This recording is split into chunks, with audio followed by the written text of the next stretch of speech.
So this is my review of McFarlane's new Invisible Jet. And to start out, you probably heard me say this in other videos if you've watched the channel, but I am a big fan of scaling things correctly, particularly with figures, but and I kind of get it with vehicles because you can't scale them to perfect size because of a variety of reasons.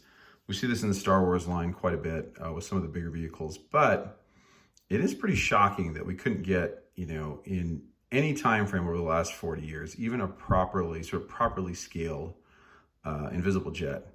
Even so in the original line, we never got one, which was a bit of a surprise. And then, even things like Lego, I think back in 2014, 2015, they released an Invisible Jet, and it was also this underscaled, hardly anything to it. So when I saw the original mock-ups of this, I was a bit disappointed. I am happy to say that in person, I like it quite a bit. It's fun, it's entertaining.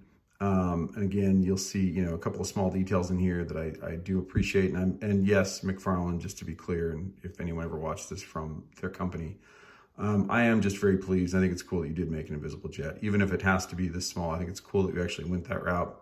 And we were able to get, Wonder Woman's sort of seminal vehicle here. And, again, we sort of challenged the absurdity of some of the vehicles, and we won't do that here, but it's fun to be able to have this in this form. So kind of reminds me of some of the smaller scale G.I. Joe vehicles back in the day, like the Skyhawk. And there was another one that was made in the early 2000s that kind of reminded me of the same thing, where it was just a very, very simple, very small vehicle and could fit one figure. Now, it's interesting because you'll see here, you've got the, you can pop the cockpit up using the logo, similar to the other vehicles that have been in the line.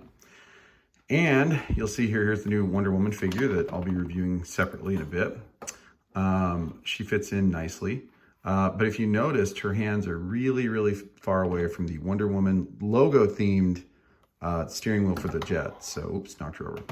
And that, is not the worst thing in the world, but it would have been cooler if she could have fit a little bit more seamlessly with that seat moved up a bit. So it changes a bit when you put, now this is the RB Customs Wonder Woman, when you put her in, I mean, again, same scale as the original Wonder Woman figure. She gets a little bit closer to the wheel, which is nice.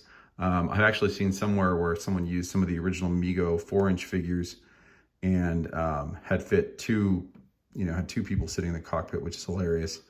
The 4.5 scale is probably a little bit hard, but you can almost see where if you were really, really diligent, had really small figures, you might be able to fit two in there.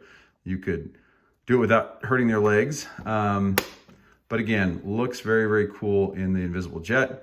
There's also this little capture winch feature at the bottom where you can pull it off and pull it down. It opens up like a claw, and you can capture a villain with it, and you just quickly click the tail and it pops back up in the right spot. So pretty neat little feature on the bottom of the jet as well. One thing that I particularly liked about it is that, you guys know I have this kind of crazy Hall of Justice that I put together, is, let's see if you can see that she fits nicely, the jet fits nicely on the landing pad of the original Hall of Justice, which is awesome. So love the fact that we finally got one of these. Love the fact that Wonder Woman has an Invisible Jet, and just wish it could have been a little bit bigger and been a little bit more awesome in its scale. But very awesome we were able to get this. So please leave your comments below and subscribe to the channel. Thank you.